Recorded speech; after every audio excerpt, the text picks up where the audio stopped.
बिस्मिल्लाहिर्रहमानिर्रहीम। तो स्टूडेंट, आज हम पढ़ेंगे relation between beta and gamma function. तो हमने लास्ट लेक्चर में हमने पढ़ा था कि gamma function and beta function पढ़ा था और उनकी प्रॉपर्टीज़ करी थी। तो आज हम पढ़ेंगे उन दोनों के बीच में रिलेशन। तो जो उसका रिलेशन होता है वो हमने क्या प्रूव करना है, तो यहाँ पर लग देता हूँ टू प्रूव।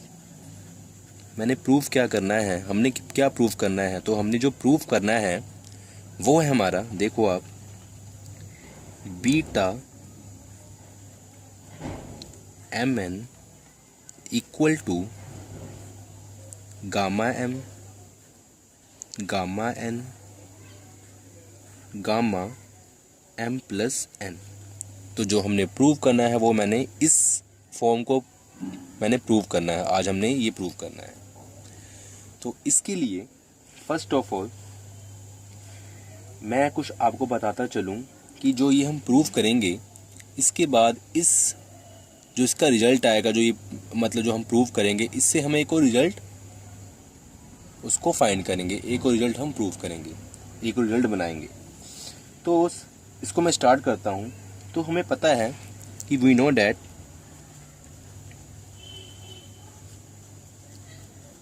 कि जो definition of the gamma function है, जो हमने लास्ट लेक्चर में पढ़ा था कि वो क्या था, तो वो हम यहाँ लिख देते हैं कि definition of the gamma function 0 से लेके infinity and exponential power minus x and x की पावर n-1 dx। ठीक है स्टूडेंट। अब हमने जब डेफिनेशन पढ़ी थी गामा फंक्शन की, तो उसके साथ मैंने एक प्रॉपर्टी भी करी थी, वो प्रॉपर्टी भी लिख लेते हैं हम। तो जो हमारी प्रॉपर्टी थी वो क्या थी, वो कुछ ऐसी थी। अब देखो कि gamma n equal to z n 0 से लेके इन्फिनिटी एंड यहाँ हम लिखेंगे exponentially power minus z x and x की पावर n-1 dx। तो स्टूडेंट, इसको मैं क्या देता हूँ से 1। अब सेकंड मैं क्या करता हूँ, इसको मैं ऐसे भी लिख सकता हूँ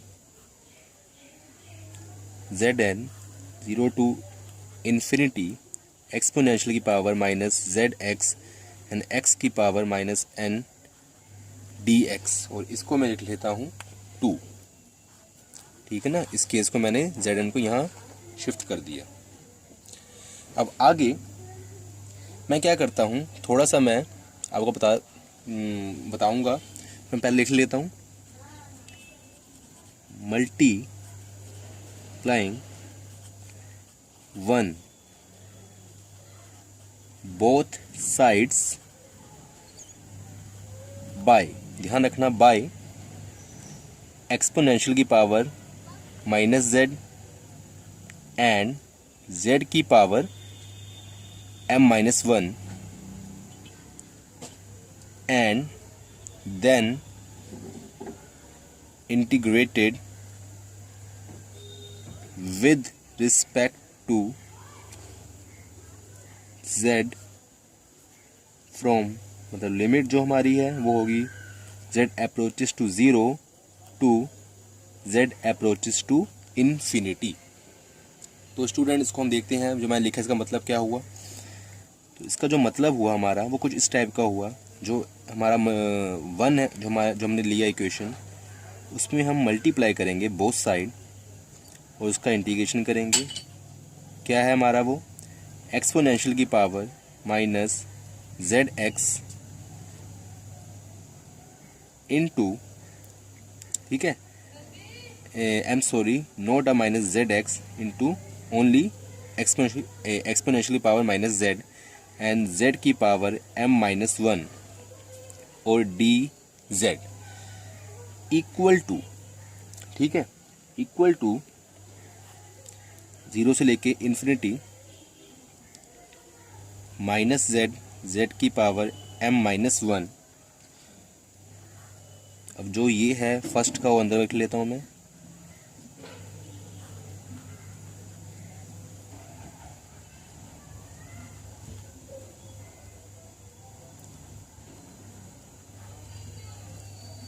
तो स्टूडेंट मैंने क्या किया कि मैंने फर्स्ट में लेफ्ट हैंड साइड भी मैंने e raise to power minus z and z raise to power minus m-1 से मल्टीप्लाई किया, उसको इंटीग्रेट किया।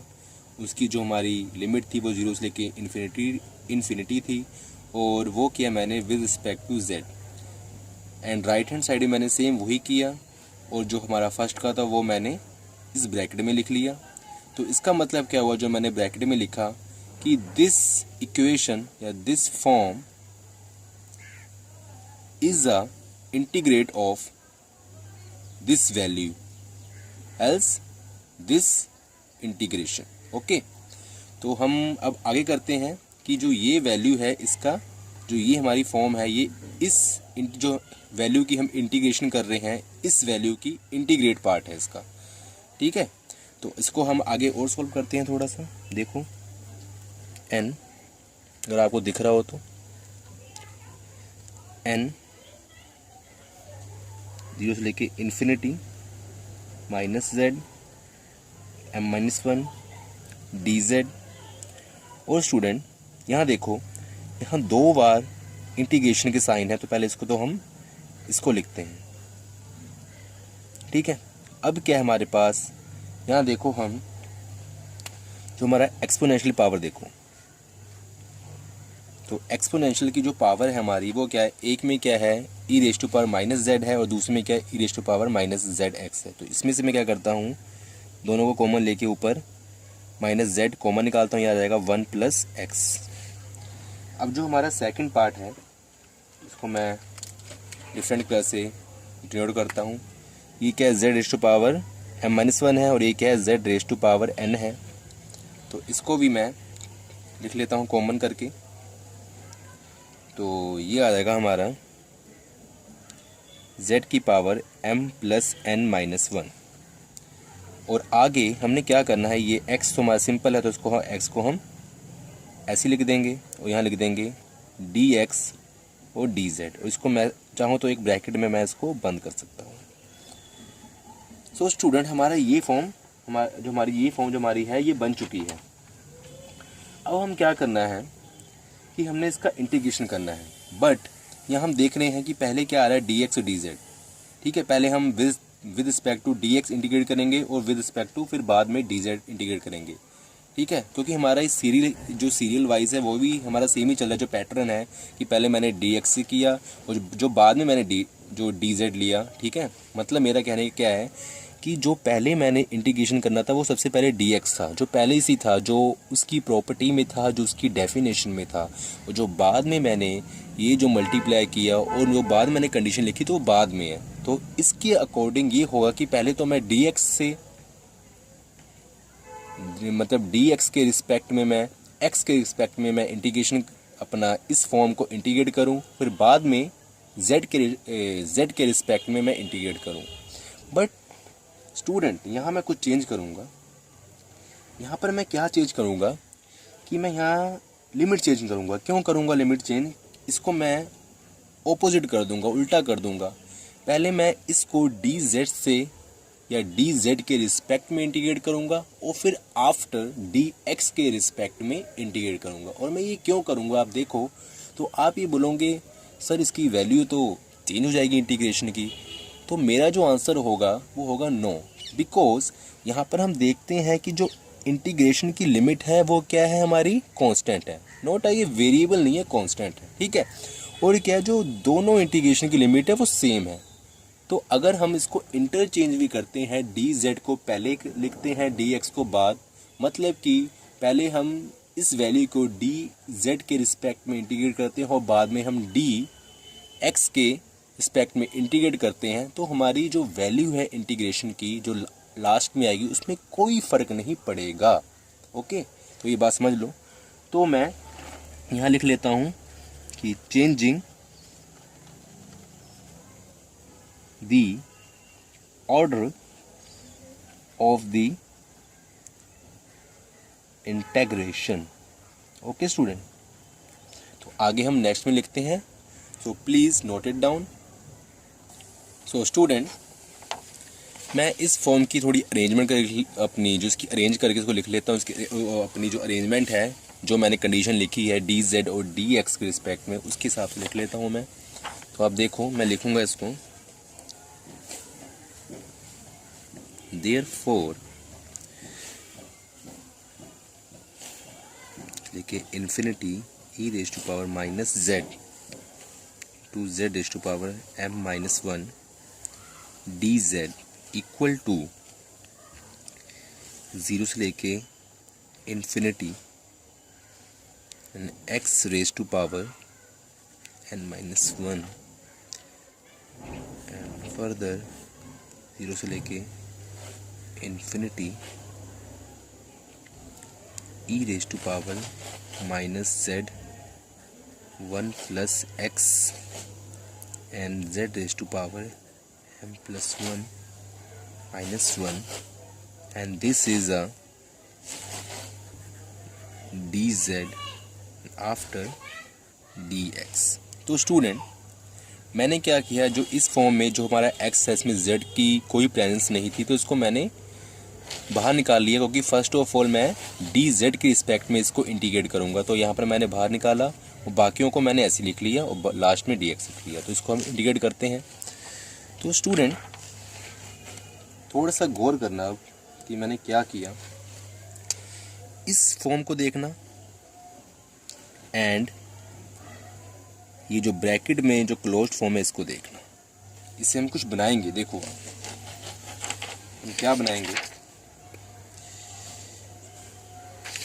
देखो ये जो गामा एन को मैं ऐसे लिख लेता हूँ, e raise to power minus z and z raise to power minus m minus one है। तो यहाँ पर जो हमने फर्स्ट जो हमारी इक्वेशन थी, ठीक है, ये वाली,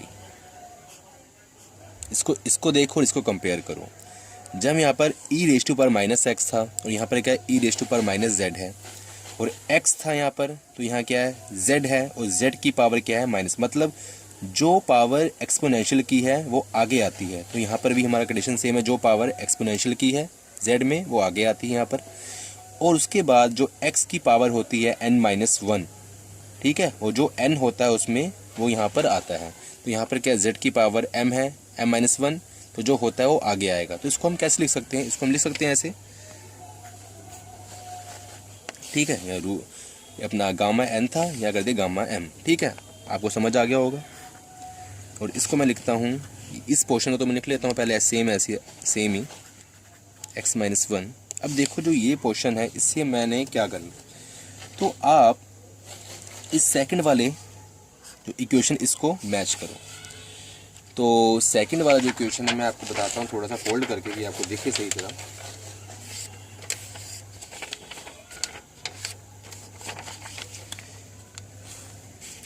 कि जो ये सेकंड वाला इक्वेशन है, देखो यहाँ 0 से इन्फिनिटी है, 0 से इन्फिनिटी है, और यहाँ पर क्या है, e raise to power minus z x, यहाँ पर भी कुछ ऐसा है, तो आगे हम चलेगा पता। और यहाँ पर क्या है, जो एक्स है वो क्या है, ये जेड के साथ जो एक्स आ रहा है, ठीक है, और यहाँ पर क्या है, यहाँ जेड है।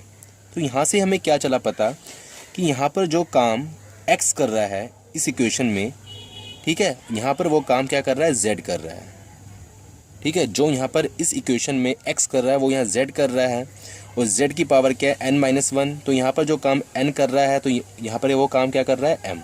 एक बार और बताता हूँ मैं, इस दो इक्वेशन को मैच करो। तो जो यहाँ पर एक्स है वो यहाँ पर एक्स है, ठीक है, एक्स एक्स, और इस इक्वेशन में क्या, जो यहाँ पर जेड है और यहाँ पर जेड है। तो मतलब इस दो इक्वेशन में जो फर्स्ट इक्वेशन जो हमारी थी, इसमें जो काम एक्स कर रहा है वो यहाँ पर काम कर रहा है जेड, और यहाँ पर जेड एक्स की पावर क्या है, एन माइनस वन। तो यहाँ पर हमें पता है कि जेड की पावर होगी, तो यहाँ जो काम एन कर रहा है यहाँ पर, वो यहाँ पर क्या कर रहा है, एम प्लस वन, और इसका रिजल्ट क्या आता है, गामा एन। तो अगर गामा एन है तो इसको हम लिख सकते हैं, इसको मैं ब्रैकेट में पा देता हूँ, गामा, क्योंकि यहाँ पर एन का काम कौन कर रहा है, एम प्लस वन, ठीक है, तो मैं लिख दिया। नीचे क्या है हमारा, जेड एन, और यहाँ पर हमारा जेड का काम कौन कर रहा है, मैंने बोला था कि यहाँ पर एक्स का काम जेड कर रहा है और जेड का काम कौन कर रहा है, ये 1 प्लस एक्स। तो यहाँ लिख देते हैं हम 1 प्लस एक्स, ओके। और यहाँ पर क्या है, एन, और यहाँ पर एन क्या है हमारा, एन का काम कौन कर रहा है, एम प्लस वन। तो इसको मैंने ऐसे लिख दिया।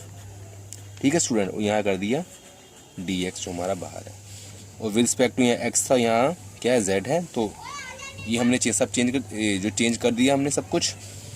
अब देखो आप स्टूडेंट, ये m+1 है, ये कॉमन है, इसको हम बाहर निकाल लेंगे।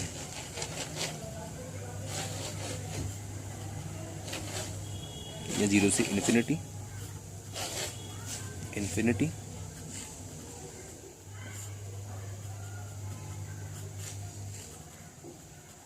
ठीक है।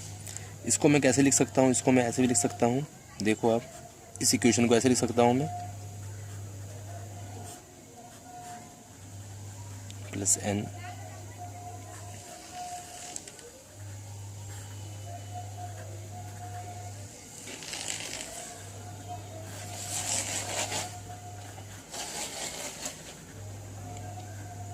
कि यहाँ मैं dx पा देता हूँ।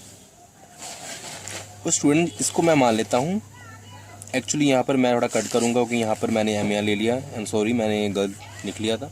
इसको मैं मान लेता हूँ, मैंने पीछे जो सीरीज है मानता हूँ 2 था, तो इसको 3 मान लेता हूँ, ठीक है, से 3। अब स्टूडेंट मैं क्या करता हूँ, इसको देखिए आपको चल रहा है पता कि ये हमने कहाँ पढ़ा था, तो ये हमारी बीटा फंक्शन की प्रॉपर्टी थी।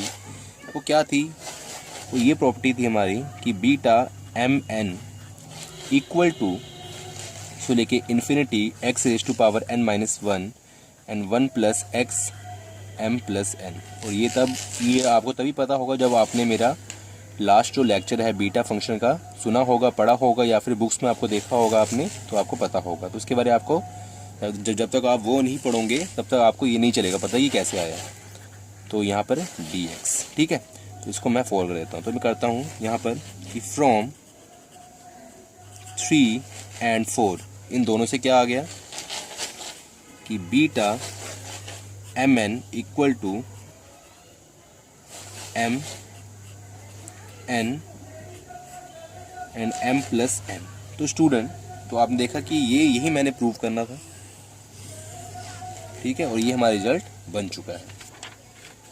अब स्टूडेंट मैं आगे करता हूँ, इससे हमने a को निकालना है, तो वो हो जो हमने निकालना रिजल्ट, तो आगे देखते हैं हम। सो स्टूडेंट, हमने जो पिछला गामा का लेक्चर किया था, gamma and it's property, gamma function and it's property, तो उसमें मैंने एक उसकी प्रॉपर्टी मैंने कहा था कि हम बीटा एंड जब गामा फंक्शन का रिलेशन पढ़ेंगे तब हम करेंगे। तो वो प्रॉपर्टी आज हम करते हैं। वो क्या है हमारा, उसमें ये होता है कि गामा 1/2 1/2 इक्वल टू √π। तो इसको आज हम यहाँ करते हैं प्रूव, ठीक है। तो यहाँ पर हमने क्या करना है कि हमें जो हमने पीछे अभी किया कि जो गामा एंड बीटा फंक्शन जो गामा एंड बीटा फंक्शन का जो रिलेशन था, उससे हमें जो हमने प्रूव किया वो हमने यहाँ यूज़ करना है। तो पीछे हमने क्या किया, we know the relation between the beta and gamma function is, वो क्या है, तो ये हमें करते हैं beta mn equal to √m and √n and m+n। Okay student, इसको मैं कह देता हूँ, अभी नंबर नहीं देते, हम करते हैं आगे।